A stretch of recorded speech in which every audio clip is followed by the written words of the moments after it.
Again, we all know what legal fireworks are. Pretty much anything that doesn't go into the air. It's a little difficult to see there, but sparklers, fountains from the ground, those are legal. We have no issues with those. And the legal sale and use, those are the dates between December 10th through January 3rd. And what's coming upon us is May 20th through July 6th for the sale and use of legal fireworks.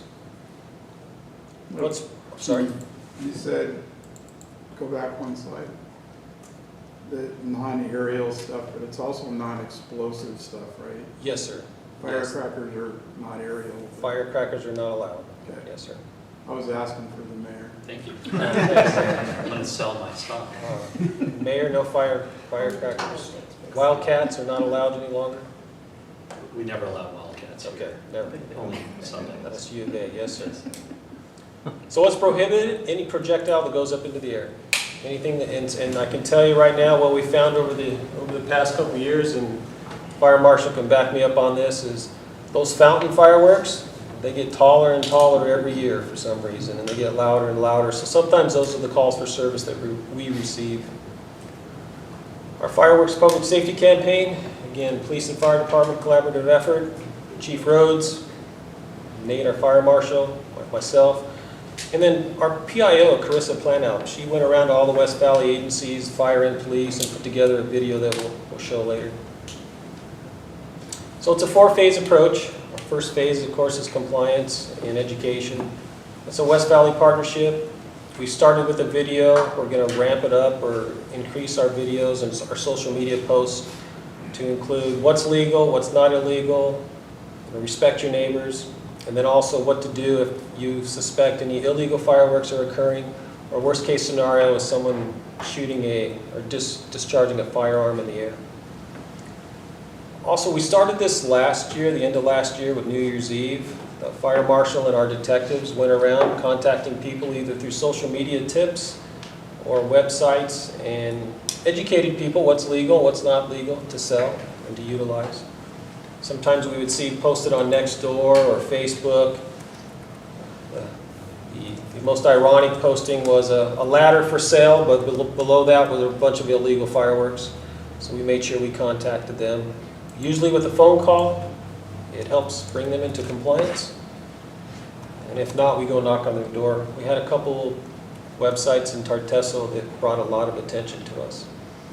Our increased enforcement, again, our primary concern 2 times a year is discharging of firearms in the air. For January 1st, New Year's Eve, we had about 9 officers at one house where a gentleman opened his bedroom window and just discharged his handgun. Took up most of our resources that night. We get a lot of calls, we ATL, attempt to locate. So we'll get calls of fireworks in a neighborhood. No one has a specific address. It's because someone's either shooting them off in their driveway or maybe a park. We'll send our officers out there to try to locate who's shooting them off, and if not, we'll clear that call. Sometimes we get neighbors who will take videos or they'll actually tell us who's in the backyard. We'll go try to knock on the door, make contact with the homeowner. We will not force our way in. It's not that type of crime to where we want to increase our use of force or our presence. Normally, they'll answer the door. You can talk to the officers who work those nights. A lot of times they just tell us that they didn't know they were illegal and they'll stop. So the education component works. Phase 4 is something we've been working on for a couple months. It's just not ready for July 4th. It's going to be a city code amendment. We borrowed some ideas from Peoria and also with our own city code, and I'll show that to you in a little bit. So our fireworks video, Surprise, El Mirage, Glendale, Peoria PD, Avondale, and Goodyear. We put this together, and we started running this a month ago, and we're going to continue to post it. Without any sound.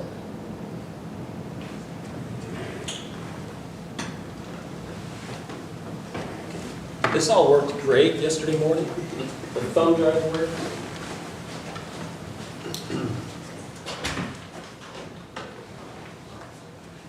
Please hold. Good. Yeah. Welcome to Deputy Police Chief Chuck Bazile making an entrance.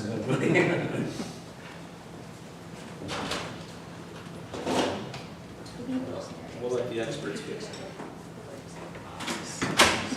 Mayor, council, any questions while we wait for this technical correction? Is there any way to track if it's going, if we're making any headway? Do we track that at all? We do, we keep stats, Okay. keep our statistics. So we had less calls New Year's Eve than we did in July 4th. As far, yes, sir. Go ahead. As far as education, the contacts, we had about 53 for January 1st. We compared ourselves to other cities. Avondale had 86 contacts with fireworks calls. We were down to about 53. July 4th was in the 70s. And our shots fired called for January 1st were also down. So we're making a little improvement. But again, the city keeps growing, so the numbers keep ramping up. Does that include the shoulder days? Because it seems like there's a 3 or 4 day run up to July 4th, and then people are using their unexpended ordinance the days following. So They start celebrating a few days early. a few days early and It's a week-long continuing on, celebration yeah. nowadays versus a one-day. So Riata West and Sienna Hills and Blue Horizons are our two main areas. Tartesso had other issues. They had some explosions or someone blowing something up way out west. It just carried the sound, so that increased our calls for service out there. We could never locate that. The sheriff's department couldn't locate it either. So that increased our attention and our calls for service, and maybe some calls to council of concern out in Tartesso. We've had those 3 neighborhoods I mentioned. Unfortunately, there's a few citizens who want to help us celebrate a little early. In my own neighborhood in Sienna Hills, it seemed like 11 o'clock every night one would go off. I was looking for it. Couldn't always find it. Yes, He's ready. all right, thank you. So, I was gonna say that you mentioned the firearms, the guy that discharged last year, like 9 officers at the location. That's what concerns me more than any of this, the aerial fireworks and the fire and just disturbing people is one thing, but what is the actual, if somebody gets caught and we charge them with the Shannon's Law, what is that? Is it a felony? Is it a misdemeanor? It's a felony. It's a felony? Yes, sir. And then depending on how we get into the house, we may have to issue serve a search warrant, seize evidence, and do some other investigation. So it's just time consuming. But that's our number one. So you'll see some media postings coming up in the next couple of days, leading up till July 4th. Call 911 if you see someone shooting off a gun. Call us right away. If not, non-emergency number for the aerial fireworks or the illegal fireworks.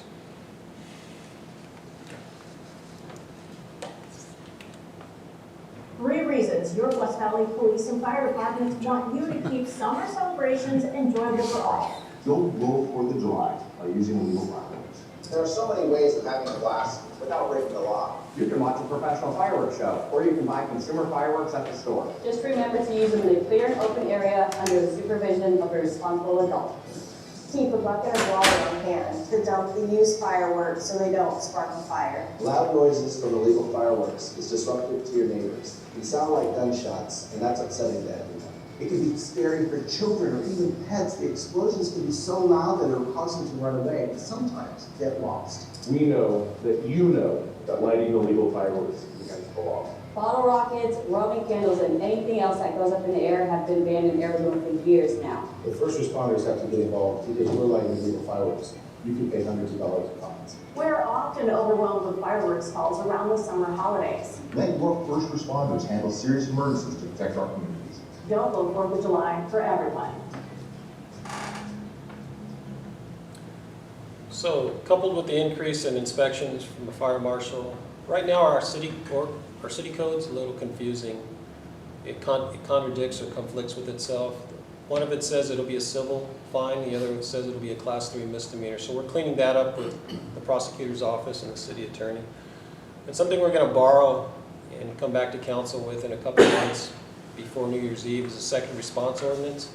This is something we utilized over in Peoria. It was mostly for loud parties. However, it's very effective over there. Again, you start with compliance. You knock on the door, you said, hey, you have a loud party going on here, you need to turn it down. If not, we're going to come back and the homeowner's going to be charged with a misdemeanor. So it still complies, or it follows what we want to do, education first and enforcement second. But it modifies our noise ordinance, gives a warning to the homeowners, and it puts the burden back on the homeowner And by the time we come back the second time, it turns into something more serious. We'll answer some of our concerns we get from the community. It goes down into a disorderly conduct charge. It was very effective in Peoria, and brainstorming with the city prosecutor, he brought up how we enforce city code. Sometimes you just serve the homeowner for the city code violation and you have them take care of it. And so we talked about that, and that's when we came up with the idea about the second response ordinance from Peoria. That's just an example right there. We'll come back to council and to modify or vote on that later date. And that's my short presentation. It turned into 25 minutes of technical difficulties. So, Mayor, council, may I answer any of your questions? Council, any questions? When you guys go out and visit the roadside vendors, what are you looking for? What questions are you asking them? You can be Ray Graves, as the fire chief. He was actually in the video, so Chief Gray was in the video before. So, thanks, great question. So they will submit a package in to the city that will go to the building and the fire department. We will review. They have to provide a manifest of what they want to sell to make sure that they're permissible consumer fireworks, the net weight of the explosives, depending on the building. That it has fire protection, it doesn't have a fire protection system, limits how much quantity they can have inside the building. So that's kind of the first step, to make sure they don't have too much storage in a building that's not designed for that. And then everything down to fire extinguishers to the site, where they're locating it in the store, so it's not too close to exits or egress. And then down to looking at the signage that has to go with the point of sales, which says you have to be over 16 to purchase it. And the dates that you can sell it, the dates that you can actually use it, which the way the state statute is written was very open. They did that, I think, on purpose to allow some of the flexibilities with things, and really try to put the enforcement on the jurisdiction itself, which is tough. But the goal is that everybody has the information when they're purchasing it. Now, how many people actually look at that information at the point of sale, and if the person selling it is doing it, but we do spot checks to make sure that that is in place during their sales times. Is that same process for one of those tents that like pitched up in front of Fry's? Yeah, so the tents are a little bit more because they are not inside a structure, so they'll have to have special requirements for the tent, the rating on the tent, the egress, to set up the tables, how close they are to, if they're going to have sides or not sides, generator for temporary power, stuff like that. But they go through the almost same checklist as far as net weights and what they can sell, as long as permissible fireworks. And in the past, we've only caught 2 selling illegal fireworks. The first time we confiscated those, and they received a warning. And then the second year that they got caught, they were also confident that just the fireworks that were illegal were confiscated, and they chose not to come back. And they live in Sienna Hills? Possibly. They used to. Likely. We ran them off. And we're moving towards a zero tolerance for some of the sales that Fire Marshal was talking about. We have one other option. We will send, if Nate gives us a call, we will send in undercover detectives to make the buy of the good stuff, as they call it. Sometimes those are in the trunk and not necessarily visible for the Fire Marshal. We've seen that. Those type of operations or concerns over in Avondale and Goodyear. So we make sure the same vendors don't come over here. Can you go back to that slide that says the dates you're allowed to sell them?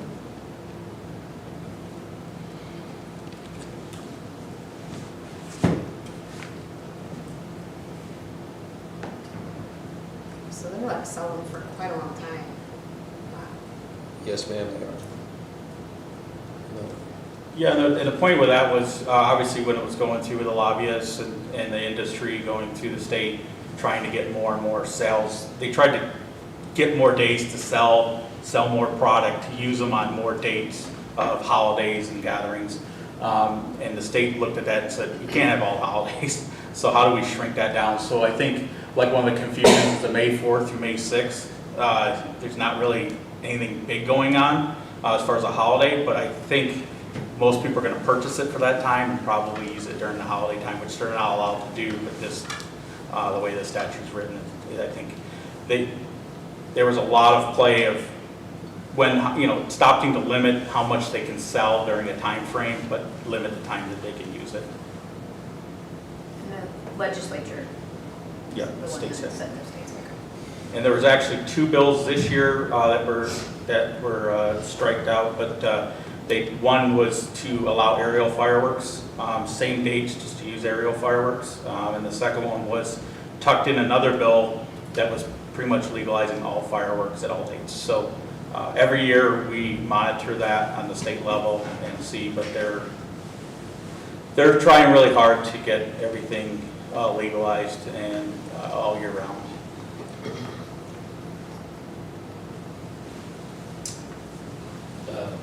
Any other questions from council here? Councilmember Guy, do you have any questions or comments? No, thank you very much. Okay. I think, Chief, to reiterate, clearly there's an issue. We know it's an issue. There's some of this that is legal, that there's just nothing we can do about it. But the enforcement, finding the folks that are actually doing the shooting, that is the difficulty in all of this. Is there any technology that is making that easier? Can you speak just a little bit to the difficulty we have as a municipality trying to enforce the laws that are on the books, and just the difficulties in forcing people or prosecuting people that are shooting illegal fireworks? Yes, Mayor. So the first challenge is most of the time when they're anonymous calls, even when they give us a specific address, which means that the person who witnessed it doesn't want to prosecute or aid in prosecution. So the officers have to be able to go up there, knock on the door, actually see someone shooting the fireworks, and normally in the backyards. So making entry, by the time we get back there, we don't know who's shooting it, and it's not going to turn into a Class 6, Class 1 felony investigation. So that's the first challenge. Sometimes there's a misunderstanding out there. You'll hear other police departments or even on the news channels, they'll talk about, well, if the officer doesn't witness it, it cannot prosecute. That's not true. We just have to have someone give us a video or agree to be named in the report who's going to come to court with the officer. So if the officer doesn't witness it and the caller doesn't want to aid in prosecution, that's one of the challenges. The shot spotter, or a type of technology that can correlate or narrow down where the fireworks are coming from because of the echo and the sound. And a lot of times we'll receive phone calls for ATLs or attempt to locate. They'll say the fireworks in Sienna Hills, actually they're coming from Verrado. The wind's blowing that way, and so it's kind of difficult to say where they're coming from. Maybe Market Side into Sienna Hills, just as an example. So it's real difficult to locate. Or it could be from Sienna Hills to Verrado. Sorry, sir. Didn't mean to. Yes, sir. All right. What Goodman's thinking. It wasn't. So it's difficult for us to narrow it down and locate who's actually doing it. The second response ordinance I alluded to earlier will help us during the pre-dates, the pre-holidays, because normally there's a pattern and the officers will finally narrow it down. We were actually able to locate the house in Riata West a couple years ago, but the use of resources for just that one house that was causing those issues for several weeks, we're talking about 10 officers, and it was challenging because that's not our priority call for that night. We had to actually use overtime details. We've studied other cities such as Avondale. Last year they used an overtime detail with 6 officers. They did not make any more impact on the use of illegal fireworks than we did with just normal patrol staffing. So it's difficult, it's a challenge. We ask that people respect your neighbors. I know we had a meeting with some concerned citizens they showed us some videos, and we'll continue to try to locate the people using the illegal fireworks, educate them, ask them for compliance, and if not, we're slowly moving, as all the other West Valley cities, to zero tolerance, just because of the concerns. That's not even to talk about the fire dangers, but just the disturbing of the peace. And so you even seen the other police departments starting to view these as instead of just nuisances, but just disorderly conduct, disturbing your neighbor's peace, especially when they're shooting at 9 o'clock every night for 2 weeks up until New Year's Eve or something. Is it possible we could offer a bounty? Yes, sir. It is always possible. The Buckeye Bucks may be available. Yes, sir. I hadn't thought of that. Cotterman What you can turn in your neighbor for Cotterman County, all right. You write that down. Okay. I appreciate that you're looking all the way from informing the public all the way down to what we can do on a policy level, so, and prosecution. So I appreciate that it's bookend from informing all the way to what can we do. So thank you for the thorough look at this. Thank you. Continue to work at it. The video's great, too. I'm glad we got to it. My PIO went in 11. Yeah, But it was nice just to show all the West Valley agencies absolutely. cooperating together, because we're using that for traffic enforcement. We're talking about a real-time crime center for the West Valley, or like a fusion center. And so DUI task force has been going on for years, and then we also have the response team for any type of officer-involved shooting. So we're pooling our resources together, because together we're better at it. Good job. Great, thank you. Thank you, Ben. All right, that's all for item 2A. Item 3 is adjournment. We